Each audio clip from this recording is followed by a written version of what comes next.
today. Ford. Go further. Retail only. Vehicles to be contracted from April the 1st to June the 30th, 2017 and registered between April the 1st and September the 30th, 2017. Finance subject to status. Guarantees may be required. Free post Ford credit. Excludes selected models. Please contact your Ford dealer for more information. You've lost your travel card again. That's 4 in the last year. They're worse than umbrellas. No one needs this much drama first thing. Now you have to walk to work and there'll be no time for breakfast. Hang on. You could just grab yourself a McDonald's breakfast wrap en route. With over 800 restaurants open at 5 a.m. McDonald's. We make breakfast. Served until 10:30 a.m. Man, that Hypnos bed is comfortable. Time to get up, work to do. Shower, tick. Shave, tick. Dressed, next question. Time for all-you-can-eat brekkie with the fellas. Bacon, sausages and more bacon. Probably even some beans. Today is a big day. Because you are scaffolders. Whatever your story, this is a great place to start. Premier Inn. Premier You. Breakfast prices and options may vary. Exclude certain locations. Julian, Winston Wolf, your dishwasher caught fire and your kitchen's destroyed. Yeah.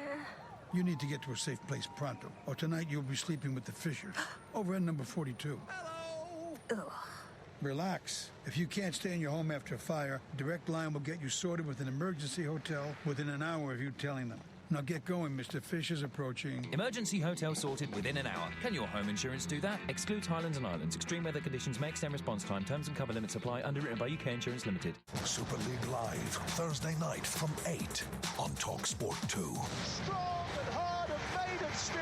Here, hard-tackling full-match commentary of Lee Centurions versus Wigan Warriors. Talk about cutting out the middleman. That is sensational rugby league. Thursday night from 8 on TalkSport 2. The Alan Brazil Late Breakfast on TalkSport 2. What does Joey Barton have on his sleeve here?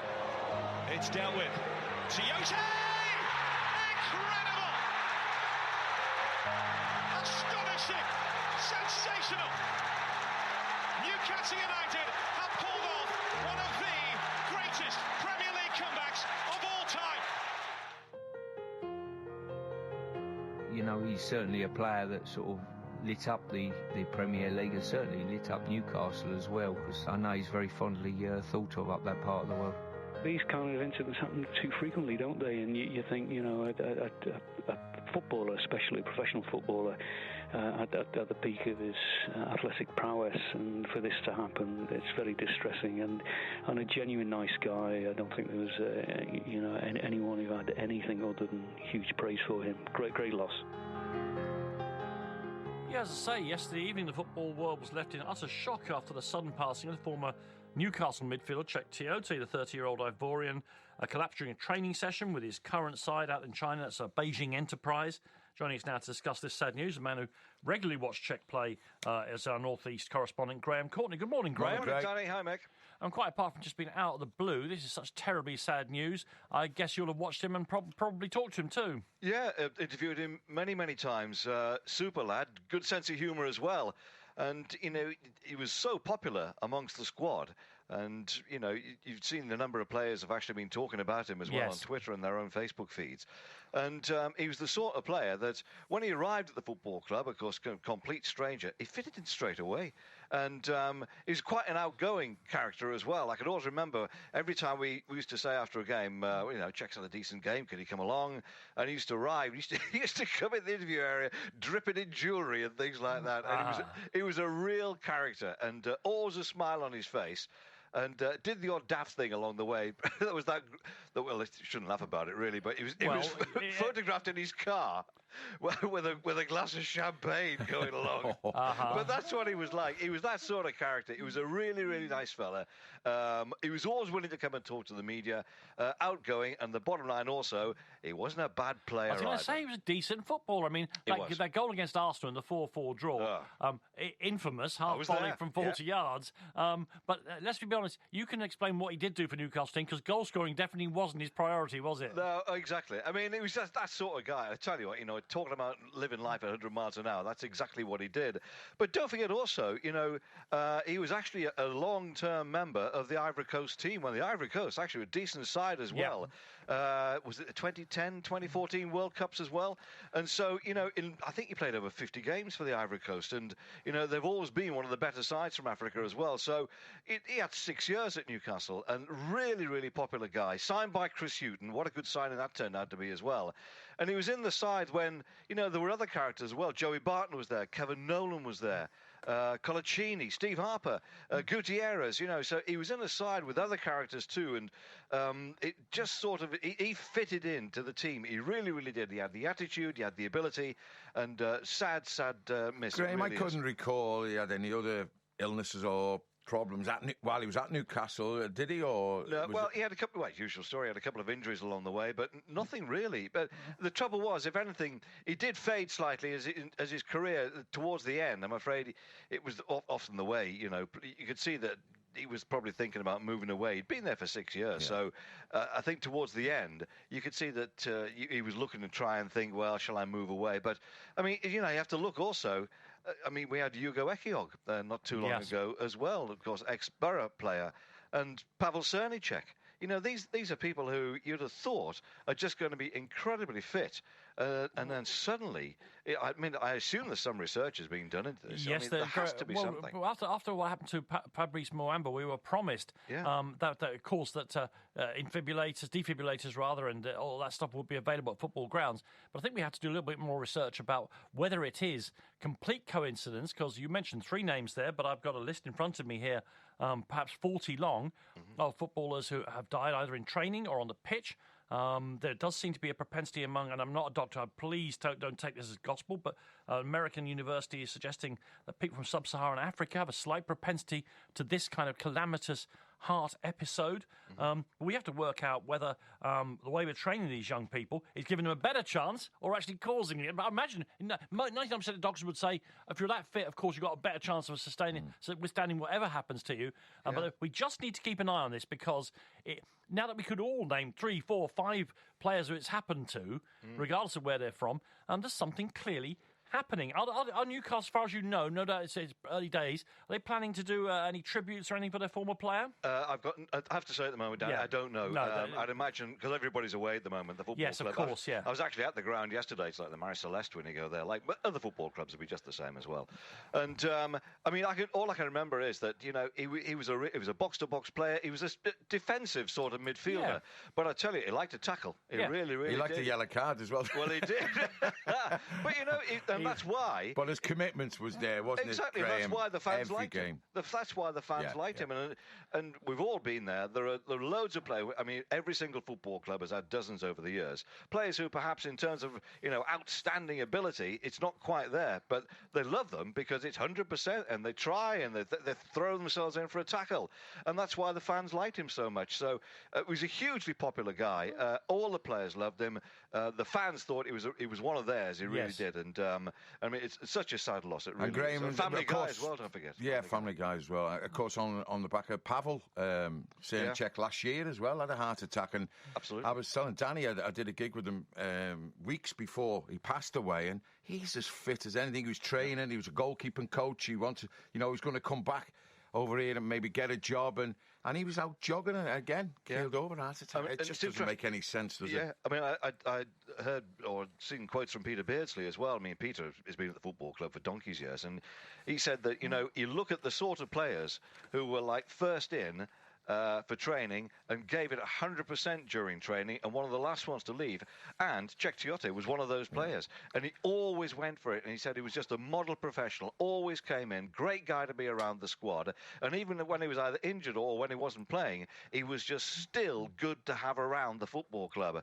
And those sort of players, they must be an absolute gem for a manager.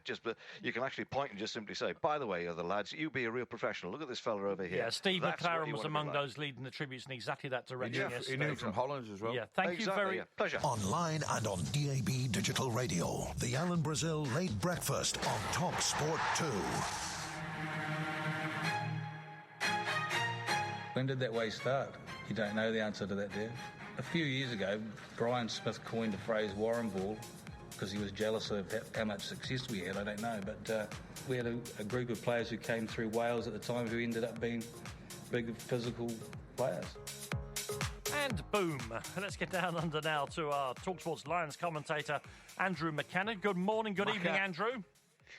Very good morning, boys, from a very wet Auckland. Oh, I think we can match that here in London pretty much this morning. Thanks very much I've indeed. been watching the cricket, trust me, I know. Yeah, but do you think people are justified to criticise Warren Gatland's tactics, Andrew? Look, this is something that's hung around Warren Gatland's neck for a long while, and I've got to be honest with you, boys, he is getting very tired of it. If you just played a little bit of him speaking about it there. But there was more, was there?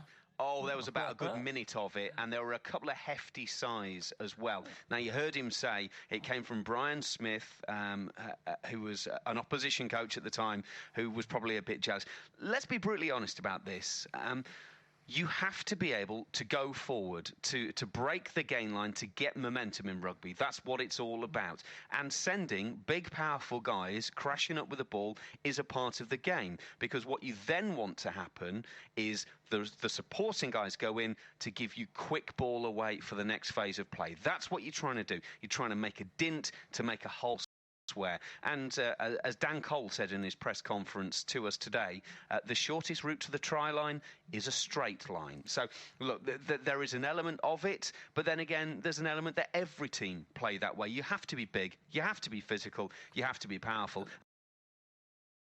And you know what? If Warren Gatland did want to play that way, and this was how they're going to be playing for the next few weeks, he probably would have picked Jamie Roberts. But Jamie Roberts is currently with Wales. Well, you know, some of us who don't understand the game a little bit, is it vindicated this? Is it, you know, in regards of his tactics? I mean, I vaguely remember when he at Wales, he played some brilliant rugby. Yeah, exactly, Mickey. But with some great big fellas, and that's a great combination, isn't it? Yeah, exactly. Look, if you've got two guys of exactly the same skill level, but one's 6'3" and one's 5'10", a good big un beats a good little. Remember that, Quinn. Remember that. Yeah, that's what he said to Alan Ball. Won the World Cup, 17. Look at Modric.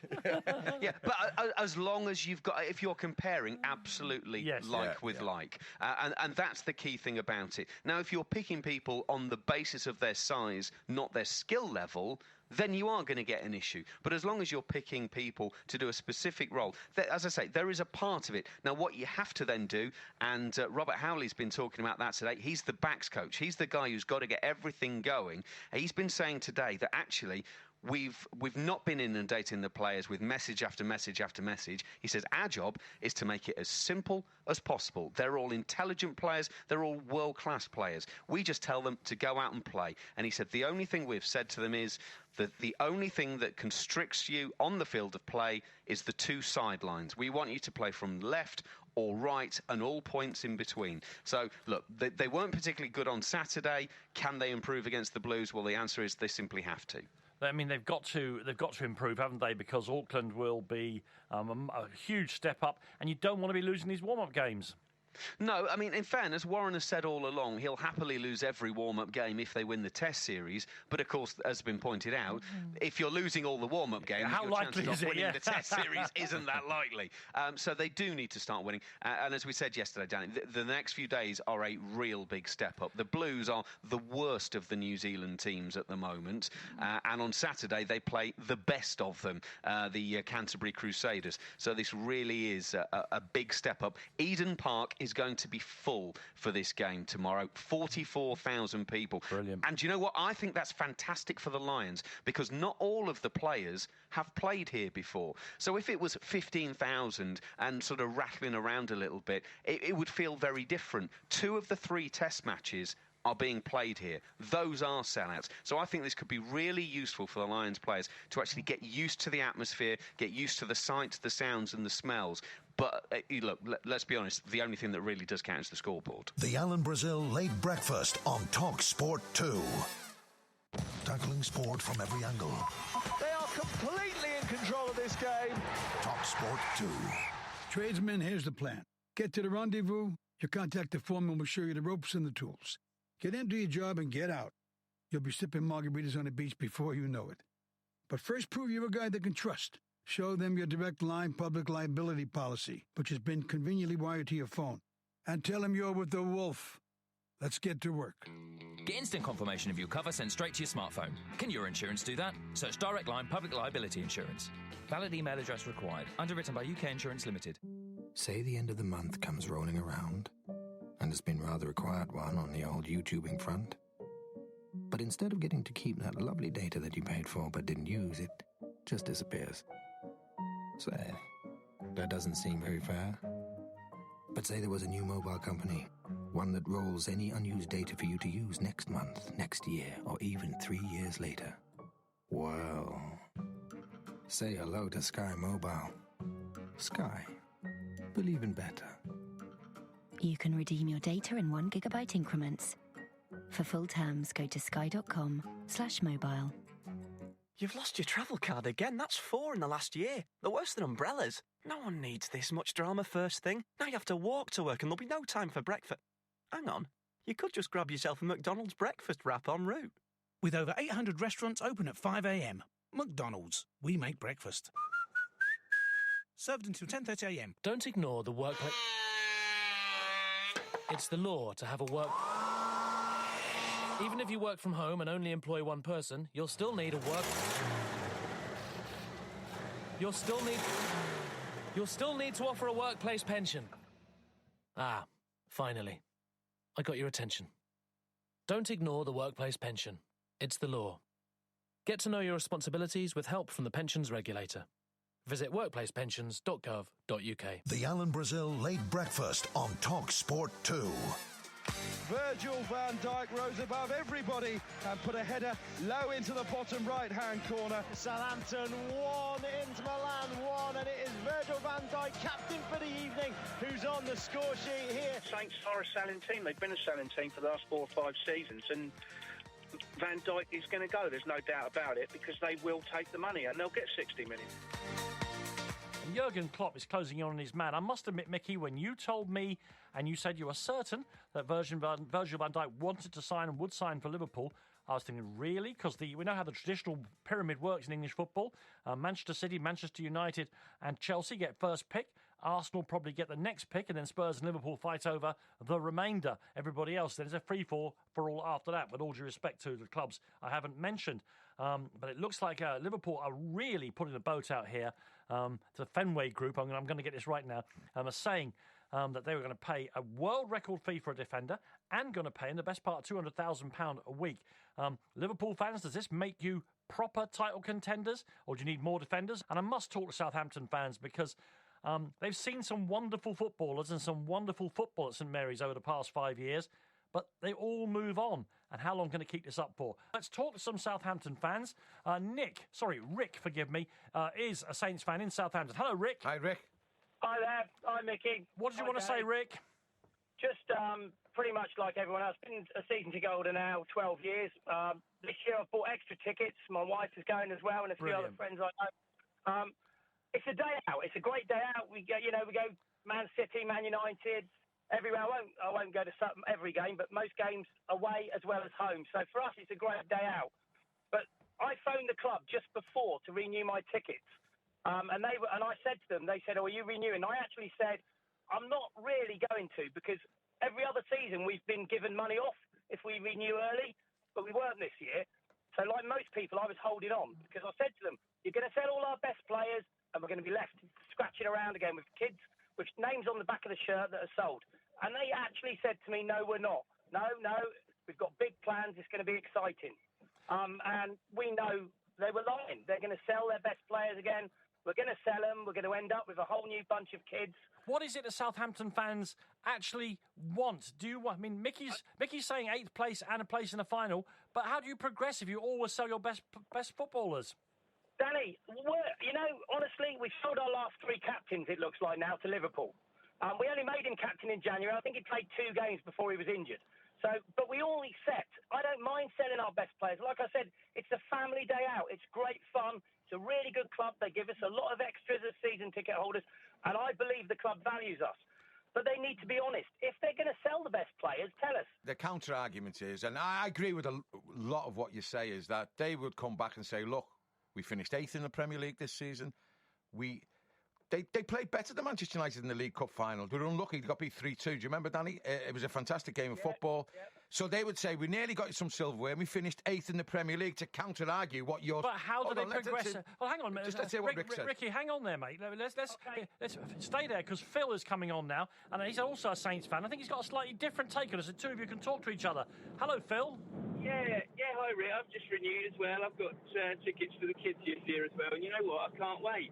It doesn't surprise me Van Dijk going. It surprises me him going to Liverpool, I must admit. I thought he might have gone to City or something like that, but that's his choice.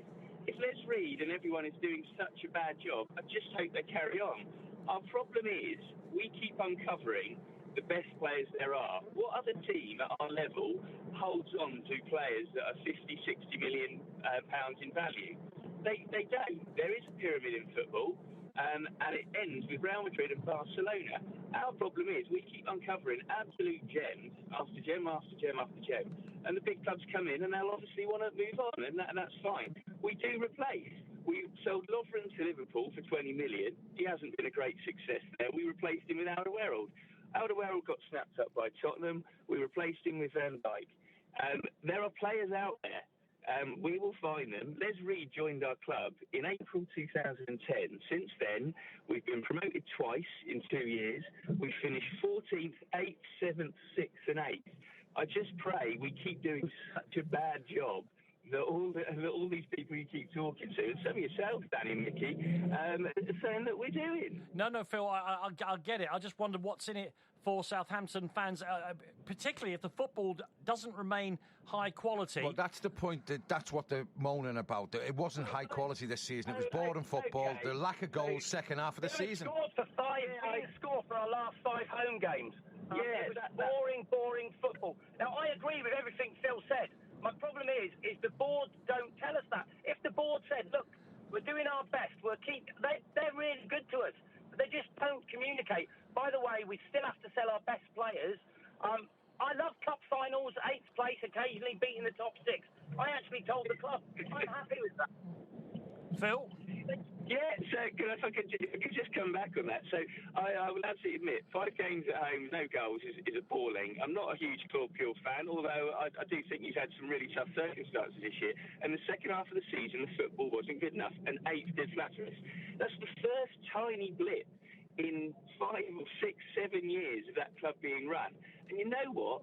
They'll sort it out. It looks like Puel will probably go. They'll realise that isn't good enough, and they will move on from that. But it was also a season where we played more games than we've played in God knows how long.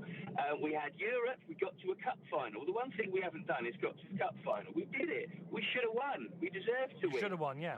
It's an unprecedented season for us. So I think we've had a lot of challenges this year, and we've done all right. I would have taken that, absolutely, cup final and 8th. I agree, the football at the end of the season wasn't good enough. But we all know that. They know that at the club, and they'll address it. We have this every single summer. We have this meltdown. Trust the club. It will be all right, Rick. Wow. Phil, you might be the most optimistic football fan I've ever heard. I think he is. And he has a lot of evidence to back it up. Thank you both, Rick Cheers, and Rick. Phil. Cheers, Phil. What about my argument, Mickey's argument? It's not based on science. It's based on instinct. You cannot keep going to the well like this. I mean, it's not luck. They've obviously got a great academy. And it's a well-run club, but eventually you think that the well will dry up with the top-class players that they're selling, and eventually that slide will come down the Premier League. The Alan Brazil Late Breakfast on Talk Sport 2. My agent knows what's going to happen. I know what I want to do, and whenever something happens, you guys will know.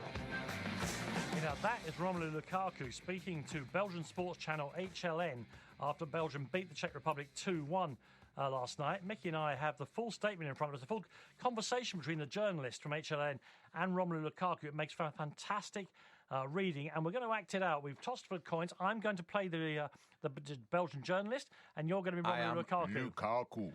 He speaks 6 languages, or as he once told me, 5 languages and 1 dialect. And he's a very brainy bloke, Mickey, so you've got some acting to do here. Maybe not there.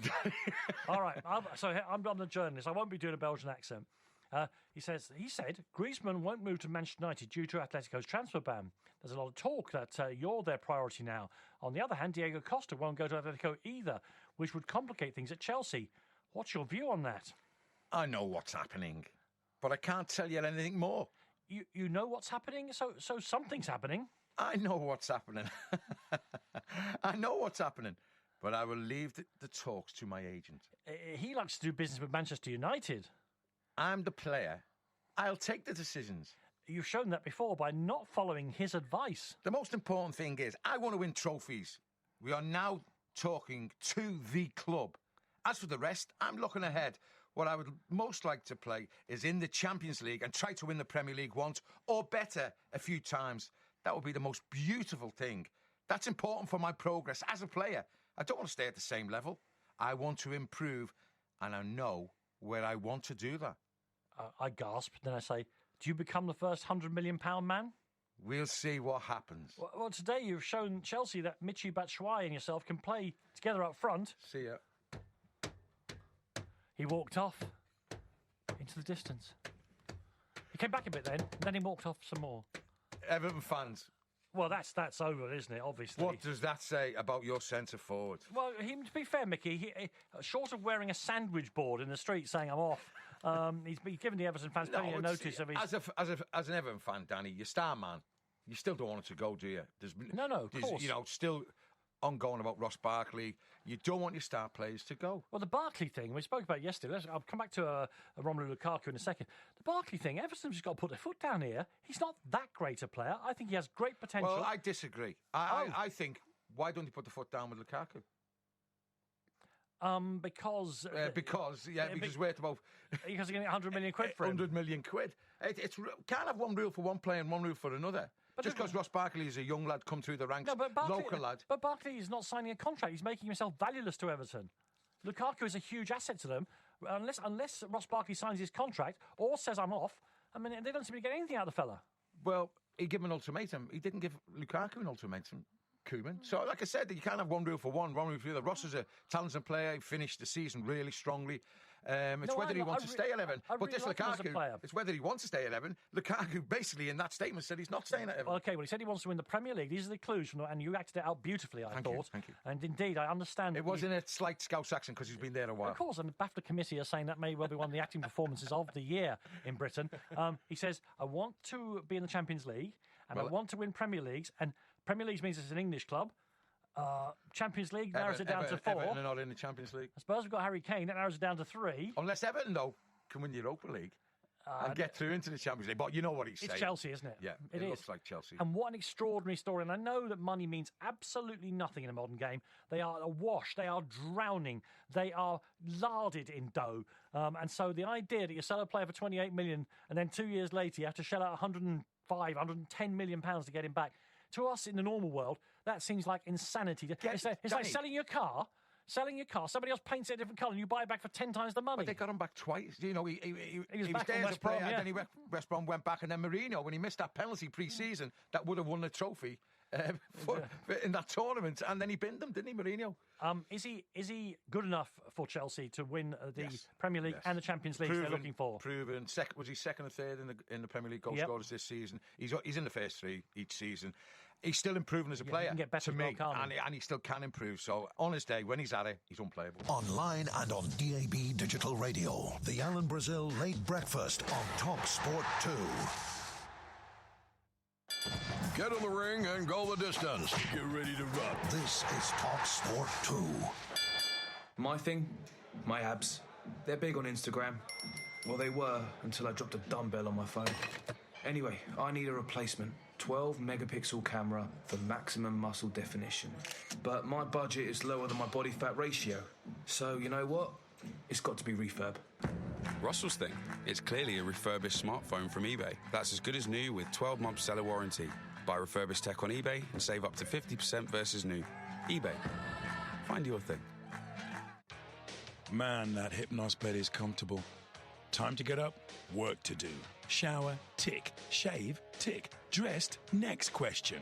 Time for all-you-can-eat brekkie with the fellas. Bacon, sausages, and more bacon. Probably even some beans. Today is a big day. Because you are scaffolders. Whatever your story, this is a great place to start. Premier Inn. Premier You. Breakfast prices and options may vary. Exclude certain locations. Well, I wasn't really sure I'd belong in the army. Just thought they expected guys to be super strong. And before I joined, every press-up felt like 10. So on the second day, one of the lads offered to do some jobs for me for a few evenings, so I can get some extra sessions in the gym. Yeah, so 10 years on, I'm our regiment's boxing champion, and that was all thanks to Jonesy. He didn't do much, but it meant a lot. This is belonging. Find where you belong. Search Army jobs. Army. Be the best. Imagine this. It's time to change your car. Someone offers to buy it. Great.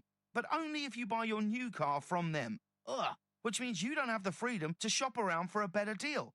Well, that's what happens when you trade your car in.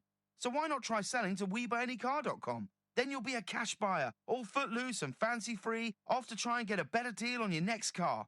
Imagine that. Enter your reg number now at WeBuyAnyCar.com. Terms and conditions apply. See WeBuyAnyCar.com/info. The Lion's Den, tomorrow morning from 7 on TalkSport 2.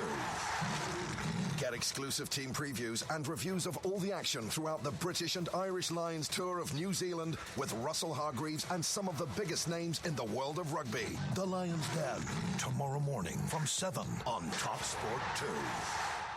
The Alan Brazil Late Breakfast on TalkSport 2. Owen Farrell, therefore, turns around, smashes it into the crowd, and some of the crowd are not happy.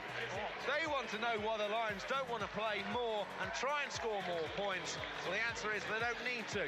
They've come to win. They have won. We laid down a stall and a few things that we wanted to achieve on Saturday. We disappointed with certain aspects, but completely new starting 15 for Wednesday, and they get a chance to go out there and make a statement. You don't forget, tomorrow, 8:35 on TalkSport, the Blues against the Lions, live from Eden Park. Let's get a view on all that's happened so far and what might happen tomorrow. From Ireland's legendary centre, a former Lion himself, of course, Gordon Darcy, very much part of our TalkSport coverage as well here. Good morning, Gordon. Morning, Gordon. Morning. Two questions, Gordon, in one. Is the criticism of Warren Gatland and Warren Ball justified? And should he rise to the bait? Should he not just say, well, you think what you're thinking and we'll move on from there?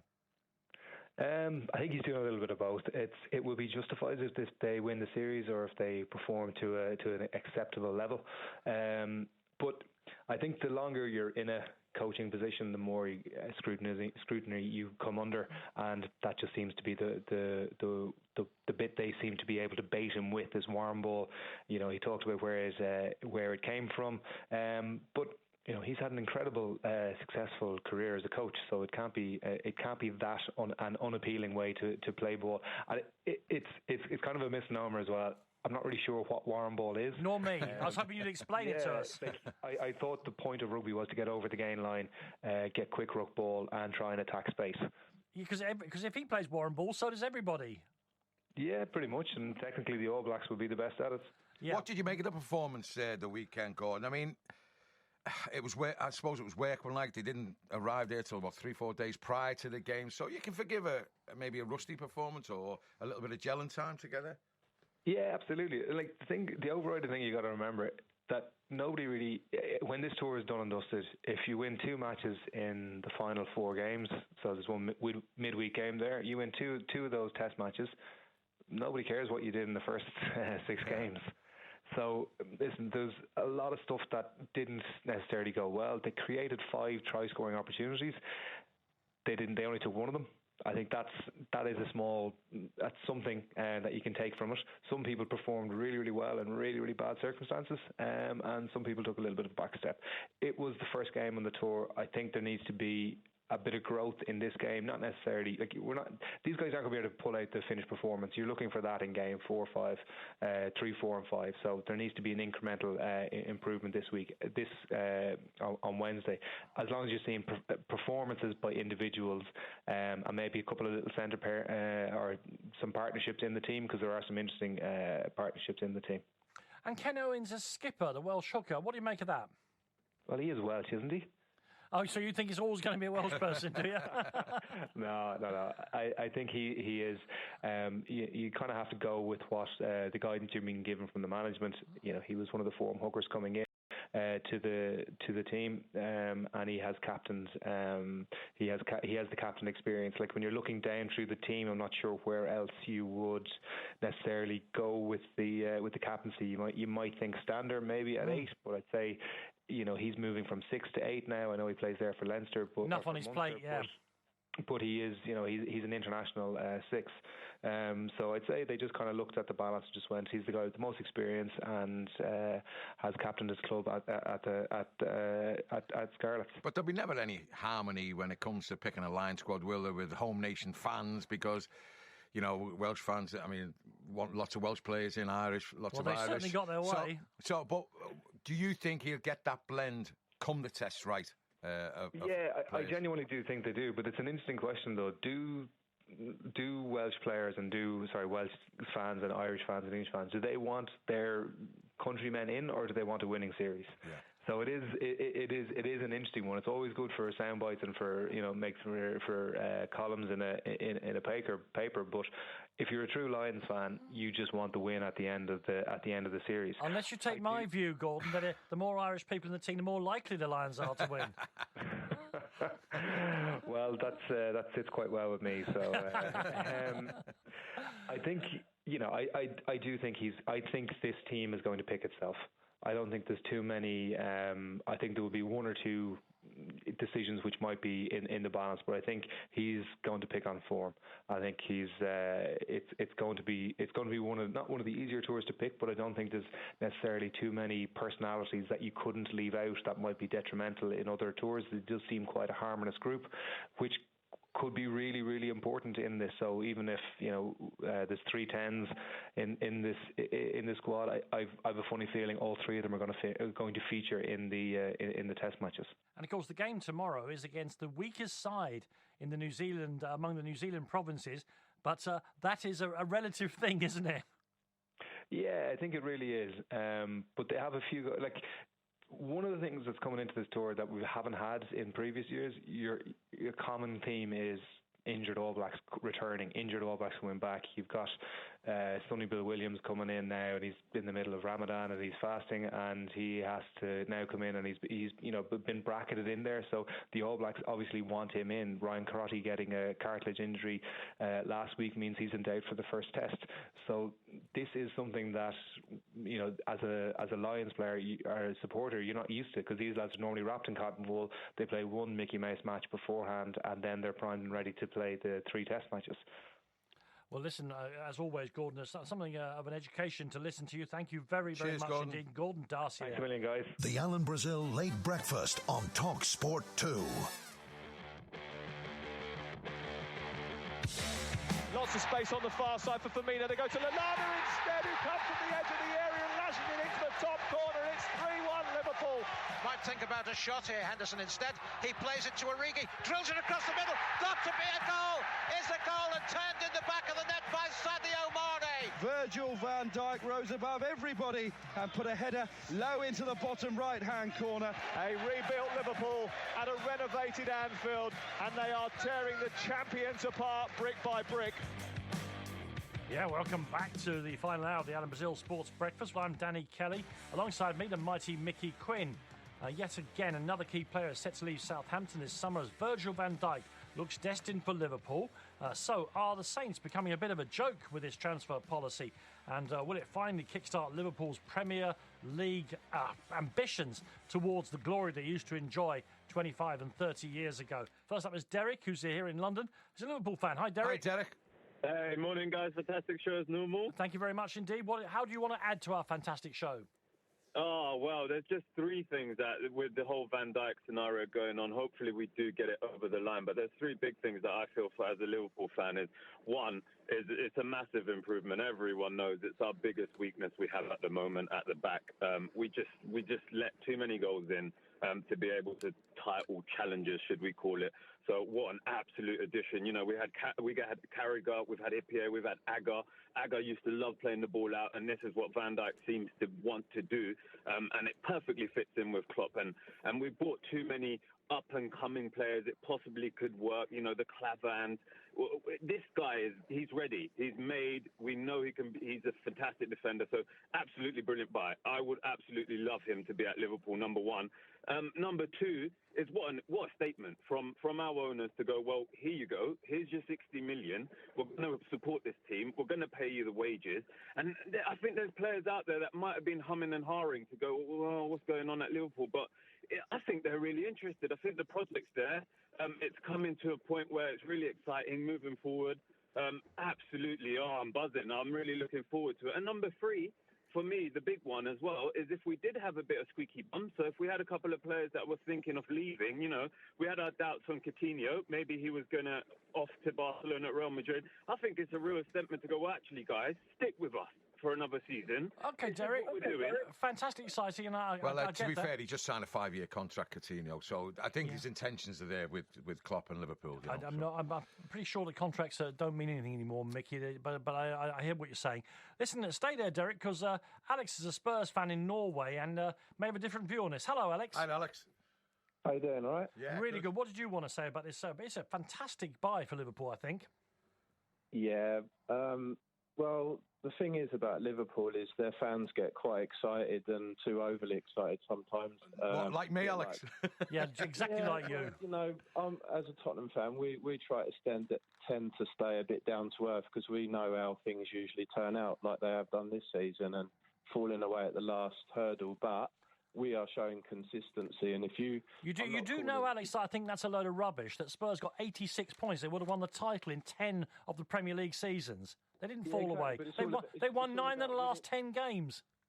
Yeah, it's all about winning things, though, isn't it? And we're not winning anything. How do they fall away? They won 9 of the last 10 games. Let them have a say, Danny. Let them have a say. I'm not phoning to compare Tottenham and Liverpool anyway. I'm phoning to talk about Van Dijk and Liverpool, really, because if you look at Liverpool's weakness, like the last caller just said, it's their defence. Yeah, definitely. I'm not sure that one player, who is not that experienced, really. I mean, he's only played 12 games for Holland. Is that enough to turn them into title contenders? I don't think so. Well, let's ask Derek. Derek, I mean, how much of a progress would this be towards turning Liverpool into title contenders, or is Alex right and they need a good deal more? Oh, absolutely. I think, I think we need a couple more. I think we need a left back, possibly holding midfielder. But all that aside is Van Dijk, Matip. Everyone say, how much experience did Matip have? Who wouldn't want Matip in their team? Is my answer. Is absolutely. It's not all about this experience thing. Van Dijk's proven it at Southampton. He scored free kicks for fun at Celtic. Absolutely. 100% upgrade. Van Dijk, Matip in the middle. Would definitely need a couple more, but definitely up there. I would definitely be putting my money on Liverpool. Thank you very much indeed. Online and on DAB Digital Radio. The Alan Brazil Late Breakfast on Talk Sport 2. Radio with a distinct advantage. Smash it. Talk Sport 2. If you can kick it, hit it, bowl it, pass it, pot it, pot it, or catch it, you'll find it right here on TalkSport 2. Can they make it two? Hear more live sport, more incisive pundit comment, and all the latest form and odds every day with TalkSport 2's official betting partner, Sky Bet. Masters Tennis, Premiership Rugby, La Liga, Champions League, live match play golf, and more. TalkSport 2 with Sky Bet. It's betting better. Nobody likes to feel they're missing out, do they? So what does 7 million Honda CR-V drivers know that you don't?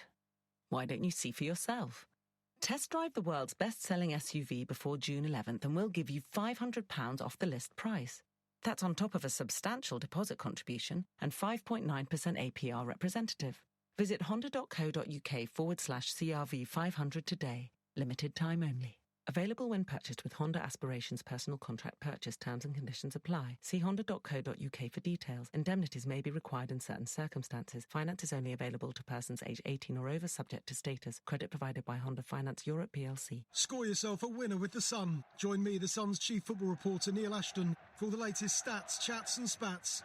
Our coverage is more pep than Guardiola, tackles opponents tougher than Terry, and scores more winners than our mate Zlatan. Plus, don't miss your number one football pull-out. It's Goals every Monday, Wednesday, Saturday and Sunday. Go on, pick up The Sun today for just 50p. Hey, I'm Lee Reedy. This song's about Oasis drinks. I'm selling notes, singing this song. Your liquid loving stops it feeling wrong. I sold my soul to the marketing team, but the money's good and the Oasis drinks are free. Oasis, it's hashtag precious stuff. Oasis, buy a bottle 'cause it's just ain't enough.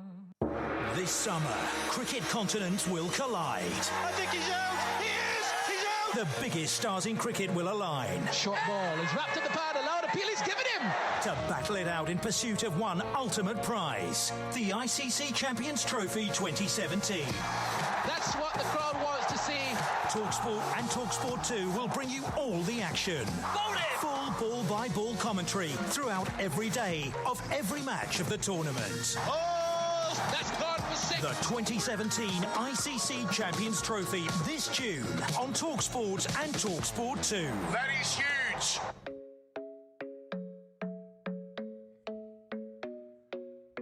Good evening, you're listening to TalkSport 2. Coming up at 10 o'clock, it's the Nat Coombs Show, bringing you all of the latest US sporting news. And don't forget, TalkSport and TalkSport 2 is your home of the British and Irish Lions. And you can listen to all of the action as they take on the Auckland Blues tomorrow at 7 a.m. Coming up now, though, here on TalkSport 2, it's highlights of England versus New Zealand in the Champions Trophy. And we're joining the 37th over, England 209 for 4.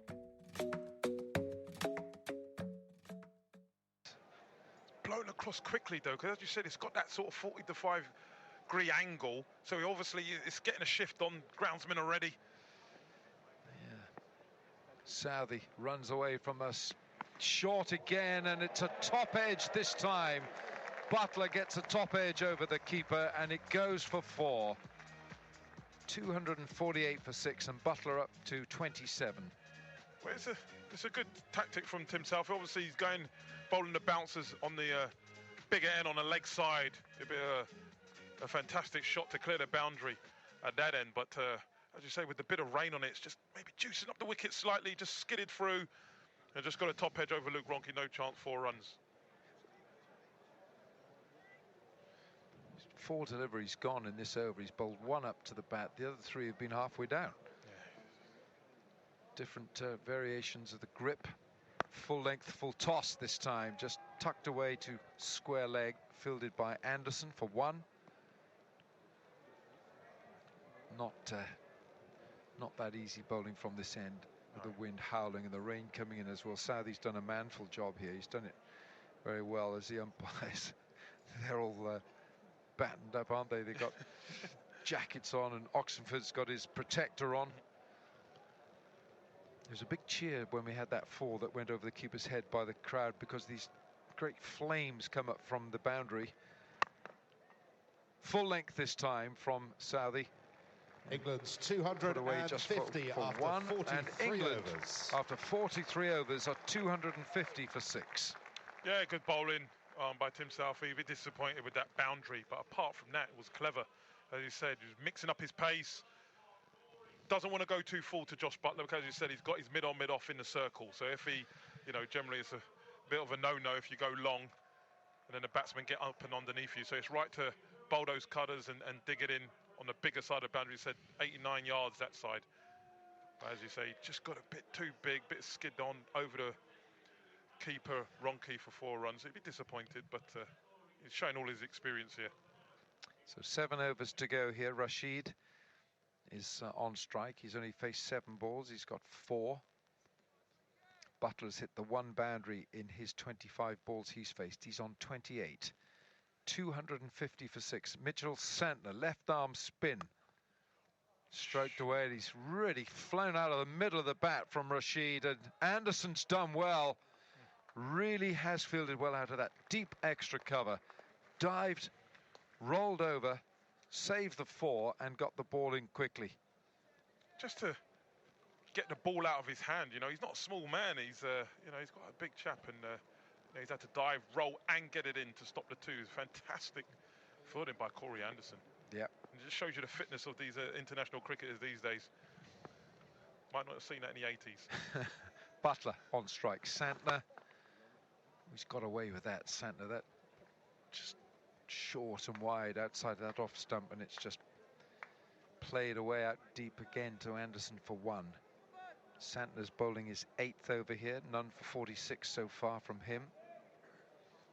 Southey's last over went for 10. Santner again, left arm spin. Bit quicker, and this time it's a bit of a paddle from Rashid, and Neil Broom cannot stop this going for 4.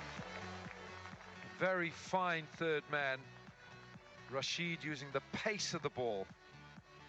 Yeah, fantastic shot by Adil, as we say. He hits it in weird areas, and he's a clever batsman. Good man to have in at this stage. And as you say, Santner's not looking to give it any air, firing it through. And he just used the pace, just taking it out of the keeper's gloves there. Delicate shot, 4 runs down the third man boundary. It's just about hitting the top of off stump, that. Amazing shot from Rashid. Full again this time. And he squeezes it backward off square offside. It's more work again for Corey Anderson. And 3 runs it is. There's a lot of work out in those open spaces for Corey Anderson. Rashid quickly onto 12, 259 for 6. Just using his wrists, manoeuvring the ball very well. Really gifted young batsman, Adil Rashid. 2 men now backward on this backward point, offside as Santner comes in. Butler plays it out to deep point as Anderson once again. Single to Butler, 30 he's on now, 260 for 6. England's scoring rate at just a fraction below 6, 5.93. Current rate, they'll be looking at a score of 300. Oh, now then, yes, it's the appeal for LBW. Santner has trapped Adil Rashid. It looked like a slightly slower delivery, and the umpire, Paul Rifle, judges in favour of the bowler.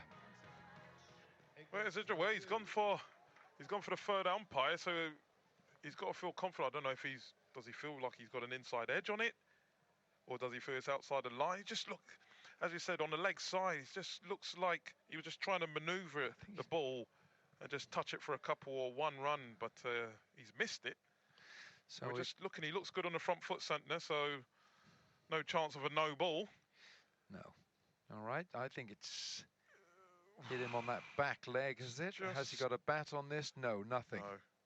Yeah, I think. Well, that looks as if it's missing leg and it's missing off, but it's certainly hitting middle. Yeah, I think he needs to be walking back. That could be a bad decision, that one, to... You only get 1. Yeah. And that's a bad one, that, by Adil. The bat was away from the ball. No chance of any wood there. There's clear daylight between bat and ball. The ball has hit him on the back pad, on the back leg. Santner just drifting this one in. Yeah. And that looks absolutely plumb. Even Bumble would have given that out. Yeah. He was giving it out the back of the box, wasn't he? Yeah. Old Bumble. So there we are. The original decision stays, and Adil Rashid has gone. LBW bowled Mitchell Santner for 12, and England are 260 for 7. Yeah, just no turn there from Mitchell Santner, just going on with the arm, and as you said, there's a little bit of drizzle on the wicket, so it's just skidding on. As you say, Adil's looking to word out on the onside and just completely missing it. Massive gap between bat and pad, and you know, it's just going through, basically hitting middle stump, middle and leg. And what that does, it brings Liam Plunkett to the wicket. Adil will be disappointed because he was just going along quite nicely. 12 off 11 balls, and you know, making it quite easy for Josh Butler at the stage. You know, he was just looking busy at the crease, manoeuvring the ball into gaps, so that was allowing Josh just to take his time. They say England, just when they look like they're getting the motor going, they just seem to be losing wickets at the wrong time.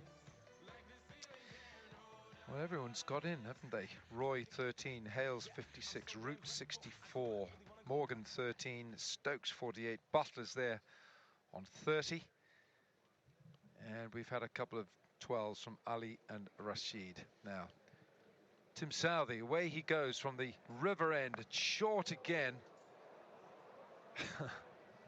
And Josh Butler, well, he meets the ball with the toe end of the bat. So what Tim Southey's doing here is just bowling a mixture of slower, short deliveries, and that review was a real waste from Adil Rashid.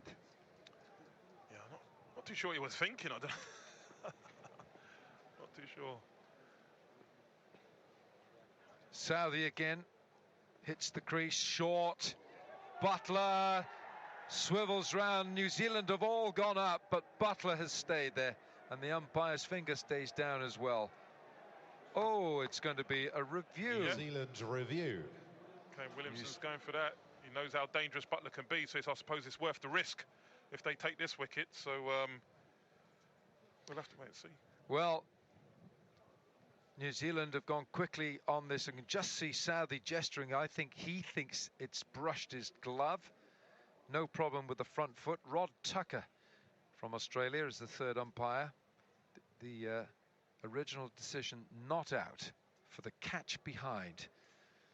So New Zealand have reviewed this. Now then, did Butler get anything on this? Ooh, not sure. We're going to have to see a different replay from there, because that's just... But obviously it's a clean catch. It's gone straight. It's looped off something here. Has it gone off the glove? Oh, nowhere near it. No, it looks like the right elbow. Butler's gone through quickly with the pull shot, and it looks to me as if it's hit it on the right elbow. Alex, what do you reckon? Yeah, totally free. Just got through his shot early, and his elbow is just popped up. Yeah.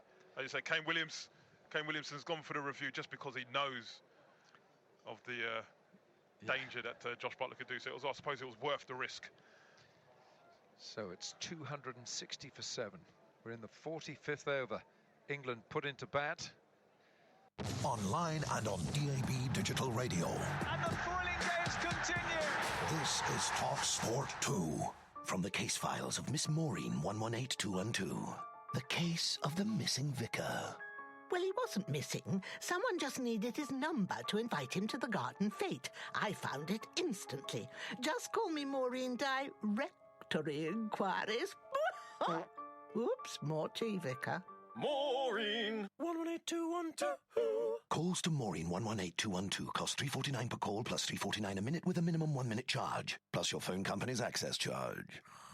Wilbur and I are on a mission with British Gas to help make Britain's homes smarter. We've been all over the country helping install our new smart meters, and he's worn out, poor lad. You'll see how much energy you're using in pounds and pence, putting you in control of your energy use. And your smart meters automatically send us your readings, so you'll always have accurate bills.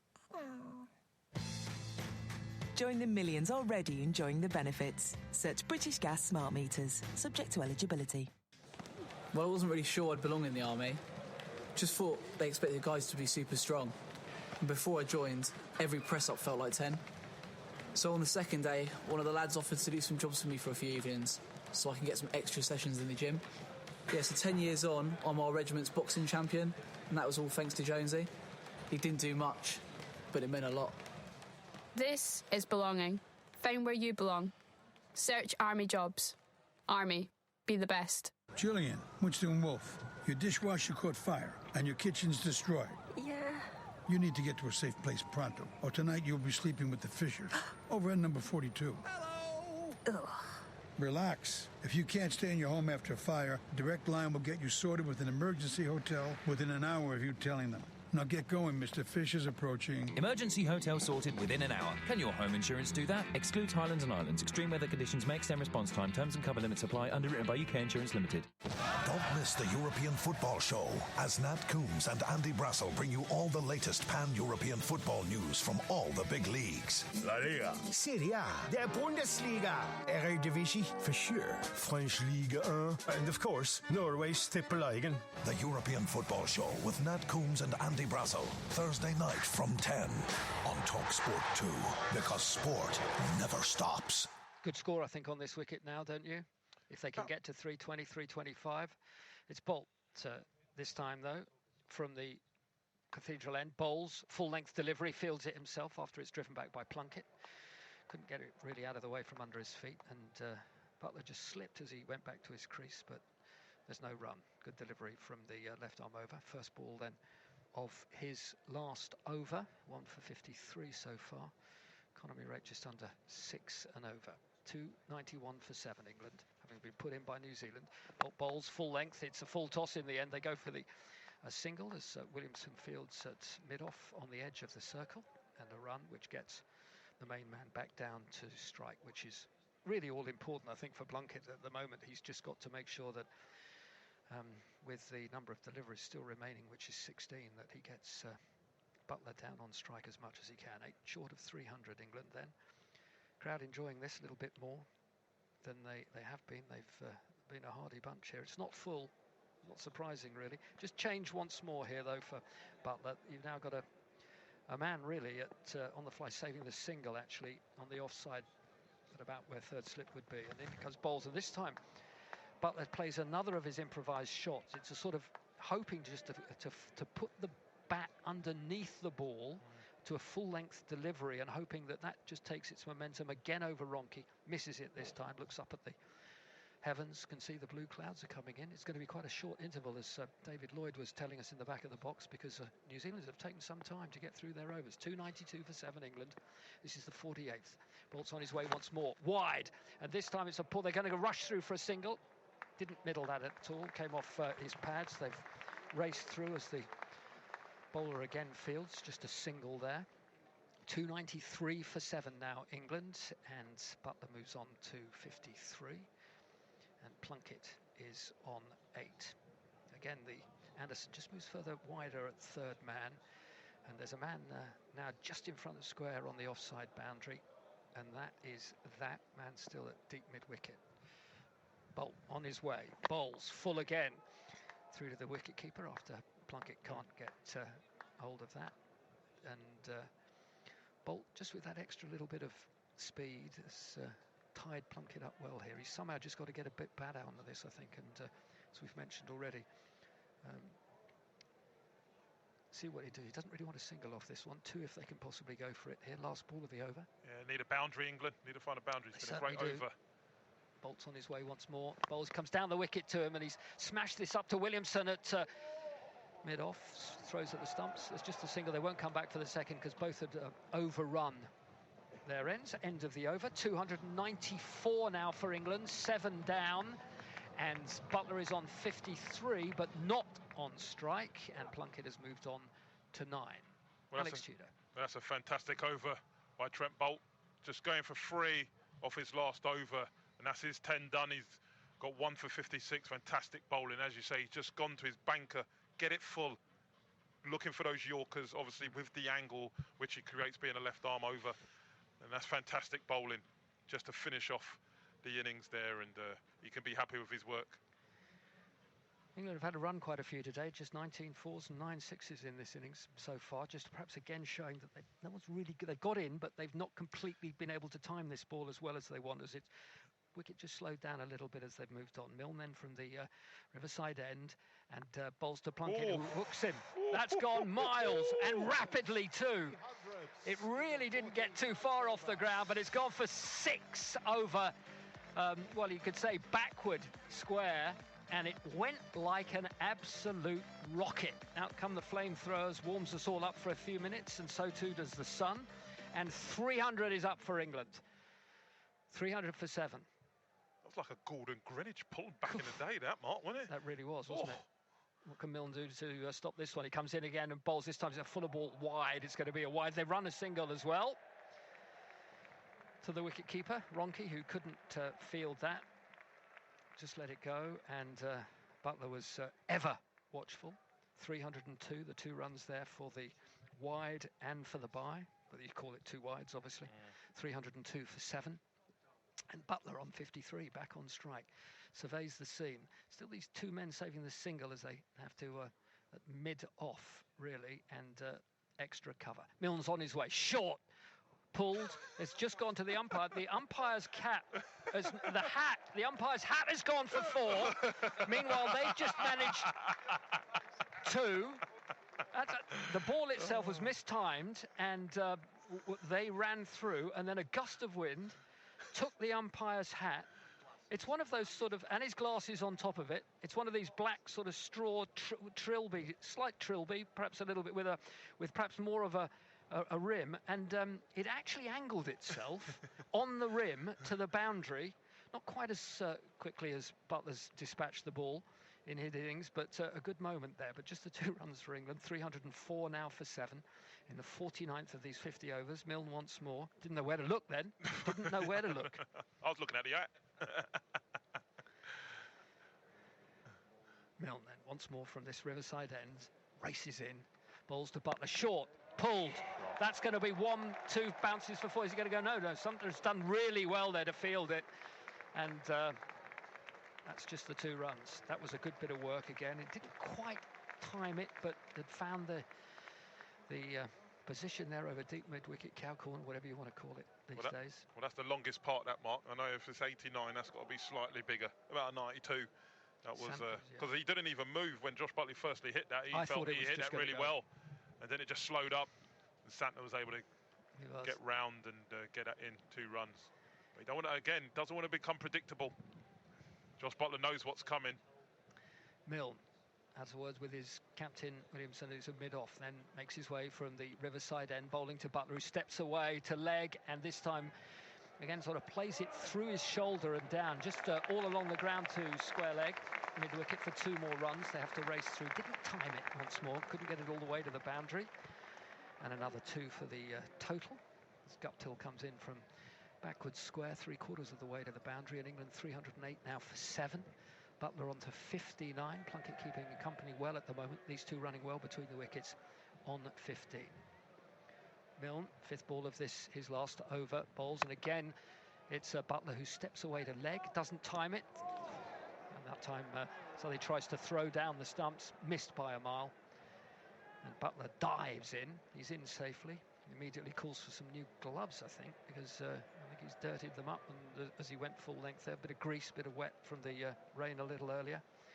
He's at the non-strikers end for the last ball, though, of this, the 49th over. Milne, away from us, comes in and bowls, and this time Plunkett steps in. It's going straight up in the air, and Southey's got himself underneath it, and it's a good catch in the end. A good catch in the end. He lost it for a moment. The sun had gone in, but Southey takes the catch. Plunkett is out for 15, and England 309 for 8 with 2 overs left. Great partnership there by Butler and Plunkett. 49 off 32 balls, and just that impetus that they needed at that stage. As I said before, England were losing wickets at the wrong time, but he was a good partner there for Josh Butler. Just came in, played a couple of big shots that got Josh Butler going. And I just said that partnership just under 50 of 32 balls, which is absolutely fantastic for England, what they needed at that stage. Tim Southey was underneath it, got his hand up, because as you said, it's been very cloudy today, but the sun was just bursting through a little bit there. He had to get his hand up to try and shield himself from the sun. Comfortable catch in the end, and as you say, England 309 for 8. Mark Wood rushing out to the wicket. They want to get on with this as well. They won't get too much of a break, as we've mentioned here. The batsman crossed, of course, which was sensible play once more, which means that Butler will take the strike. And that was the end of the over, of course. So now Southey, having taken the catch, comes on at the other end. So they hadn't actually completed the single, forgive me. And it's the last over of the innings this time to be bowled by Southey. And Butler waits. Now there's the man saving a single on the edge of the square just down in front of us here. Fine on the offside, backward, round 4 slip. There's a 3rd man as he bowls, and Butler mistimes this. It goes up towards the long on boundary. Get a single. It's all the way along the ground. It's well fielded, and just the 1, which means that Wood is on strike. 5 deliveries left in this innings. England 310 for 8. I feel they might be just a little, possibly a little bit short. It's a really difficult one, isn't it, to judge because of the pitch and the conditions and the breeze and the little bit of moisture. Words between Wood and Butler. Get off strike. Yeah. Get on strike or get me on smash strike, it. lad. There's a short extra cover has come in. That's Taylor. So over the wicket, bowls. And it's Taylor who's caught him. He's out straight away. Long hop, really. Couldn't pull it. Out to extra cover. Taylor had just moved into that position, takes the catch. And England 310 for 9 in the last over of this innings. Buttler remains marooned at the other end, not on strike, and that will mean that Jake Ball will make his way to the wicket, and England could do with still a few more runs. New Zealand, in the end, possibly feel that they've done rather well in this last couple of overs or so. They finished well. England 310 for 9 in the last over. Alex Tudor. Yeah, and you alluded to, Mark, you just don't know. We were saying 320 at the beginning. They may be a little bit short. Listen, it gives them a chance. Yeah, Absolutely. It gives their bowlers a chance. And as we were saying prior to when we were commentating on Thursday, they've got variety because they've got Adil Rashid in the side today. So, you know, it's not going to be easy, but you just felt maybe just a little bit short. But what they need to do with his last, well, obviously, the new batsman, Jake Ball's going to face this one, but he needs to get Josh Buttler on strike. He does. It's interesting that you mentioned Rashid there. I think on this wicket, I think he can really play his part now, don't you, in this game? He could be absolutely vital, I think, at this stage when he comes on to bowl. But there's plenty of options still for England, obviously. Jake Ball comes to the wicket, has a word with Josh Buttler, who again probably says just get something on it and we'll run. That's all. Don't do nothing fancy. Just get a little bit of that on it. Yeah. 4 deliveries left in this innings. South is going to come in once more from the Cathedral Road end. Waiting at the moment at the end of his quite a long run up. And against Taylor's come in once more at catching at extra cover. Brooms at just a backward point. Bowls short, up in the air. He's going to be out. He's going to be caught. It's a wonderful catch this time. Racing in from the mid-wicket position as well. And that was Martin Guptill. Gets that long body, those long arms out. First ball duck for the final batsman, Jake Ball. It means that without getting on strike for a last few deliveries, Buttler is left on 61, and England all out in the last over of their 50 innings in this Champions Trophy match here at the Cardiff at Wales Stadium for 310, leaving New Zealand needing 311 to win. From the penalty spot to the back of the net. Strong and hard and made of steel. This is Talk Sport 2. At Honda, we've put a lot of our best thinking into the Jazz. So when it scored over 9 out of 10 on review for quality, practicality and features, we took it as a challenge. How to improve on what we think is the best small car money can buy? How about making it the best small car that slightly less money can buy? Until June 30th, you can own the Jazz for £199 a month with a £199 deposit and 4 years 0% APR. If you give that idea full marks, visit honda.co.uk/jazz199 for details. Terms and conditions apply. Final payment £4,403.07. Bored at work? Can't get onto Facebook? Not to worry. Click TalkSport.com and get the breaking football headlines from around the globe. Access exclusive interviews with players and managers and join the debate with millions of other fans. Get world-class football content online and for free at TalkSport.com. At first, I was worried I wouldn't belong in the army. I thought you had to be really athletic, and I didn't even like running for the bus before I joined. On our first run, I was struggling at the back, and one of the instructors slowed down, and instead of just shouting at me like I thought he would, he just ran with me. Thanks to him, I'm a physical training instructor now. I'll literally never forget how much he helped me that day. This is belonging. Find where you belong. Search Army jobs. Army, be the best. Some things are just better with two, like the ping pong. The hide and seek. Coming, ready or not. A phone call. Hello? Anyone? And of course, going to the movies. Which is why only CompareTheMarket.com customers get 2-for-1 cinema tickets with Meerkat Movies. Because movies are better with two. Qualifying purchase required. Tuesdays or Wednesdays, participating cinemas. Standard tickets only, cheapest ticket free. One membership for 12 months, conditions apply. Across the pond in the United States of America, their version of football is a bit like a really long game of rugby played whilst wearing shoulder pads and motorcycle helmets. And in their version of cricket, they appear to have replaced a cup of tea and a slice of cake with beer and hot dogs. It's all very odd, if you ask me. Fortunately, Mr. Nathaniel Coombs is on hand to navigate you through these choppy cross-cultural waters with his eponymous radio broadcast on Talk Sport 2. With all the latest action and reaction from across the American sporting spectrum, gridiron, baseball, basketball, Major League Soccer, ice hockey, and a big slice of apple pie, just like Mama used to make. The Nat Coombs Show, tonight from 10 on Talk Sport 2. And the run rate now 11.78. 106 required from 54 balls, but New Zealand now have only 3 wickets in hand. As long as Corey Anderson is still at the crease, this game is still on until that 10th wicket is taken. You just got to hope that we carry this form into the game against the Aussies. This game is not over. Oh, I like it. I like it. I'm trying to set you up there. And he's not biting.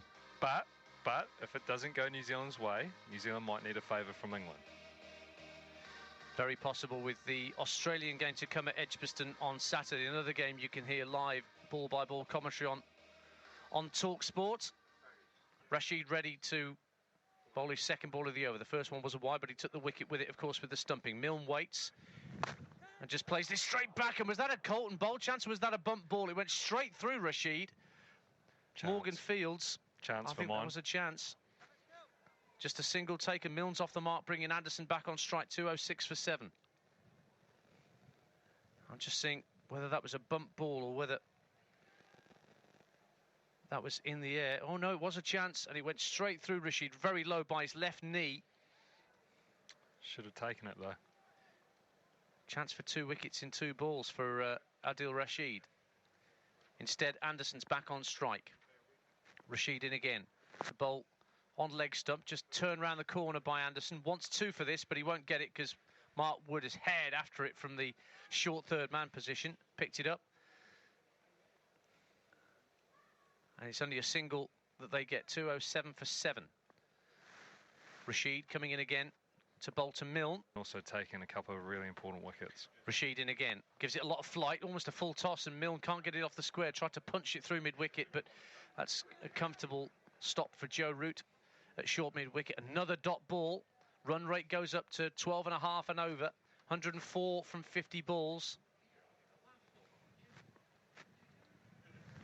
As this next delivery from Rashid is just squeaked around the corner by Milne. Down to deep square leg, and Moeen Ali comes in from the boundary. Fields. And that's 2 that Milne gets. Anderson will take strike. Oh, no, just a single rather to Milne. He moves on to 2. Anderson is 9 not out. He'll face the last ball of this Adil Rashid over.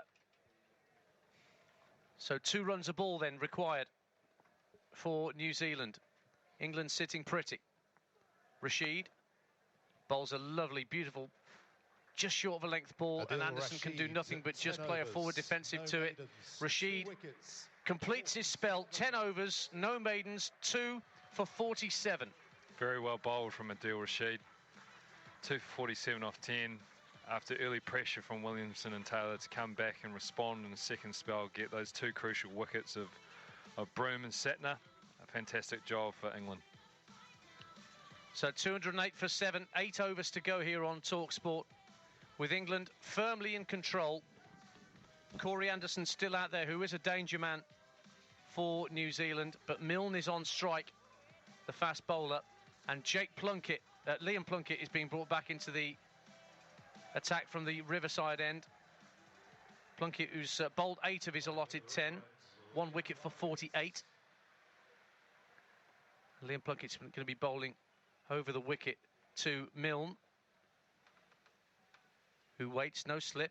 3 men close in on the offside. Plunkett bowls outside off stump, but it's run behind square on the offside by Milne. Wants 2, but he only gets a single. Rashid coming in from third man to field. 209 for 7. Anderson back on strike. And we'll see what field they have in mind.